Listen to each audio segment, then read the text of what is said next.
अस्सलाम वालेकुम जी मेरे किसान भाइयों दोस्तों, गल ये है कि आलू की बिजाई का तुहानूं दस्सिया सी। एक अहम नुकता मैं बयान करन लगा। जनाब अल्लाह नूं याद करके बिस्मिल्लाह पढ़ के बिजाई शुरू कर दिओ।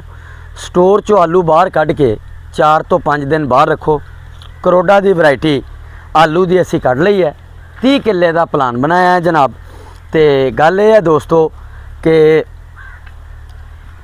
30 किले का प्लान बनाया। इसमी कल आ जाएगा, इसमी कल आ जाएगा। अच्छी तरह ज़मीन बुरबरी हो जाए, ठीक है जी। तो अल्लाह नूं याद करके हाँ जी, जिहड़ी अहम गल है ना जी, ये बिजाई पिछले टाइम आपां करनी है, पिछले टाइम करनी है। और करन तो बाद तुसी हल्का जिहा पानी भी लाना है ताकि इहदी उपरली सतह तक ठंडक पहुँच जाएगी खेल दी, ठीक है जी। तो नाल ही इहदे 3 DAP फी किला या तुसी 4 सिंगल सुपर फास्फेट पा लो, 4 पा लो, तुहाडी हिम्मत है तो 5 पा लो। उहदा भी रिजल्ट देखियो, DAP का भी रिजल्ट देखियो, ठीक है जी। तो बिजाई शुरू है।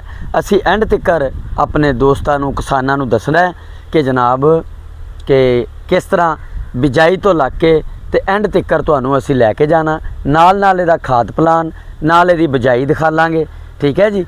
इनू 3.5 दिन हो गए बीज लिआंदे नूं, ते इंशाअल्लाह कल या परसों इहदी बिजाई शुरू होएगी, वो भी तुहानूं दिखाई जाएगी, ठीक है जी। अपना अपना कोल्ड स्टोरां चों बीज बाहर कढ़ लो, दरख्त दे नीचे ठंडी जगह ते लिया के बाहर कढ़ के ते रख दिओ।